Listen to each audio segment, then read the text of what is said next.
Welcome back to part 2 of this 3-part series of transforming my in-home food photography studio. In this video, we are going to unpack, sort, and organize my props that have been in storage for 2 years. Hi, I'm Rachel Koronek, professional food photographer, helping you take incredible photos that look good enough to eat.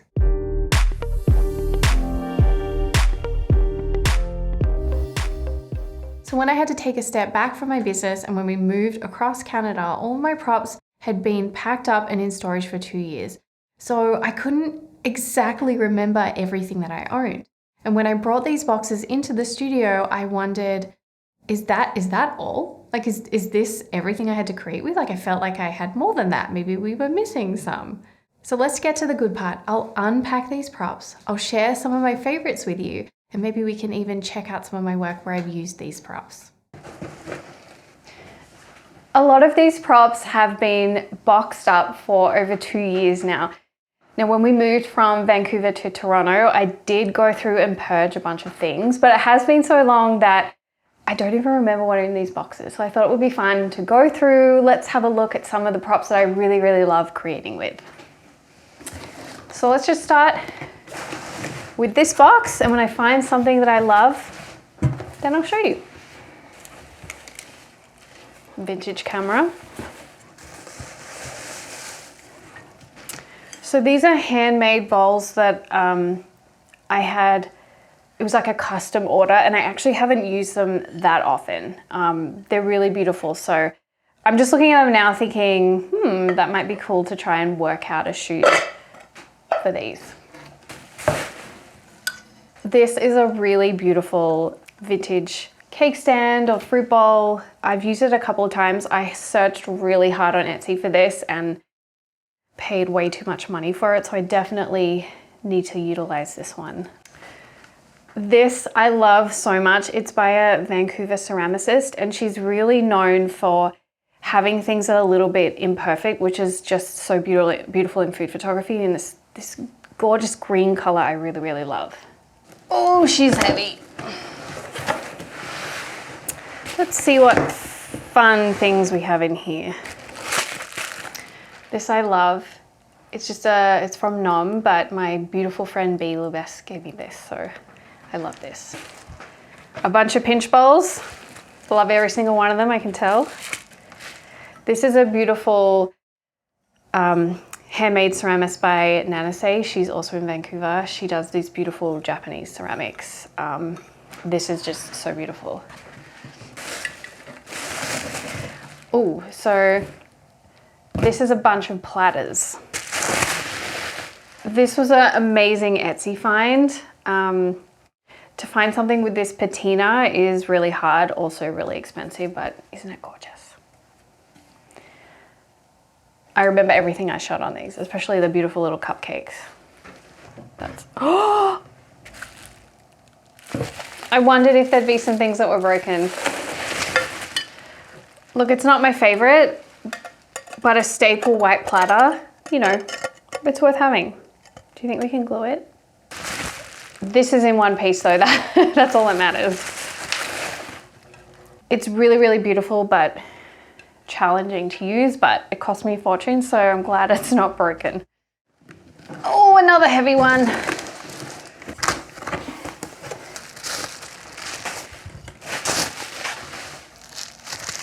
I don't even know what this is. Glass straws for cocktails. This is a really interesting bowl that I found at a thrift store. I shot a beautiful noodle dish in this, and I just think it's so interesting. It probably cost me like $1. All of my cutlery. I think the most proud I am of any of my props is the cutlery that I've collected over the years. I love to have a mix of silver, gold, and black. It's really fun to be able to look at some of the things that you've purchased and know, like, I got this in Melbourne, I bought this in Portland, this one was from Amsterdam. Like, I just find that really cool.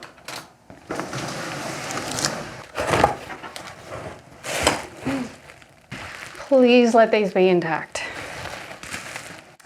just the most beautiful cocktail shaker. Another beautiful cocktail shaker, and they made it. These are both, they're just so beautiful. They photograph so well. This picks up the light really beautifully if you backlight it. So these are not easy to find, so these are definitely my pride and joy. These are also just little platters from West Elm, but they're all handmade. Well, I think they might be handmade in a factory. But I do notice like they're all just slightly imperfect, and the curved edges and being a sort of not an oval plate, it shoots really nicely those shapes. I have used this and it still has a price tag on it. $15. These are such great for layering pieces, like just marble and a little bit of wood. Was there anything in that box I was excited about? This is another bowl from Nom Living. It's just such a beautiful size. I also love this. This is another Jana Kai Larson from Vancouver. It's just the texture that she does. It's just so photogenic and it's a beautiful color. These are great size little cutting boards. I just love the fun features that they have. Just add something really nice to a photo. And as you can see, they're not overpowering. So it's just adding a little something to the frame if you want to like cut a garnish or something like that. All right, so this is the last box, and you might have seen that I didn't unpack any glassware. That's because I have a lot of glassware and it's actually already unpacked and in our kitchen, because there's just no way I would fit it in here with the rest of my props. Just some random cutlery. If you can find little cake forks, these are really great to use. They're just such a great size. Metal trays are also staple. Something that has like a bit of patina, isn't too shiny, looks a little bit like roughed up. Unpacking my props had been the longest time coming, and I thought it would be really exciting, but I actually felt a little bit underwhelmed by it. And maybe that was because I saw pieces that I spent a lot of money on and I was like, I haven't used them yet. And there was definitely a little bit of guilt. Other times I would find something and be like, maybe I've moved on as an artist. So it was just a little bit of a weird feeling. But then when I started to sort and organize and put them away, that is where it really sparked joy. So as I looked around across the floor, I could see that I actually had quite a lot of things. And my brain was going to the mode of like, what do I want to keep? How do I want to sort it? How do I want to display it? So I find the easiest way to organize props is to pair things with like things. So that means bowls with bowls, plates with plates, forks with forks, you get it, so on and so forth. And then to sort them by size and by color. So that's exactly what I did. I started to sort them out in piles all over the floor.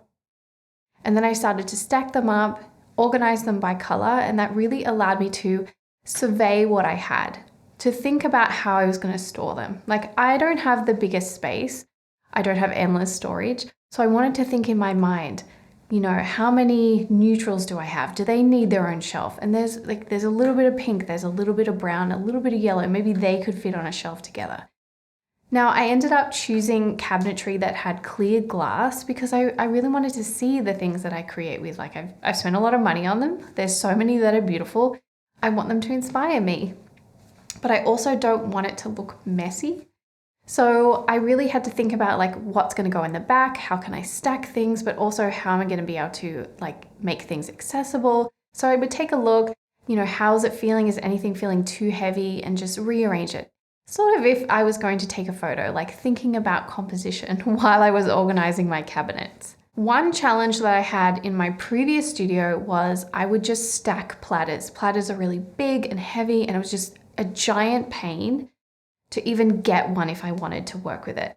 So I got this little tip from a colleague and friend of mine, Diana Murison. She stacks plates on plate holders or plate stands. So I got a couple of these from IKEA and I went in and stacked all of my platters in my second cabinet so that it was visually pleasing, but it's going to be so much easier for me to access them when I need to. We can't forget about the backgrounds. They're kind of like props, and the blessing of having a cabinet that was half the size of this area here is it was just perfect to put some of my backgrounds here. So the physical boards that I love to use, but also the vinyls that I often use. I also have some large foam boards and some backgrounds I might not use as much, which are actually tucked away behind the cabinet. I like to have everything neat, but they're still accessible if I need them. So this is where everything came together, and I just felt like it was so magical, and I was excited to create with my props. Now that they're all out, organized, they're things that really look beautiful and aesthetically pleasing. Now that everything is sorted, organized, put away, looking really beautiful, I would love to invite you to use some of these props with me in my first food photography shoot in this studio. So that is part 3 of this 3-part series. I'm going to invite you to come behind the scenes as we do a shoot together. If you want to check out that video, the link is in the description below. If you want to talk props, if anything sparked joy, just leave me a comment. Who doesn't love talking about props? Make sure to like and subscribe, and I'll see you in the last video in this series. Thanks for watching, friend.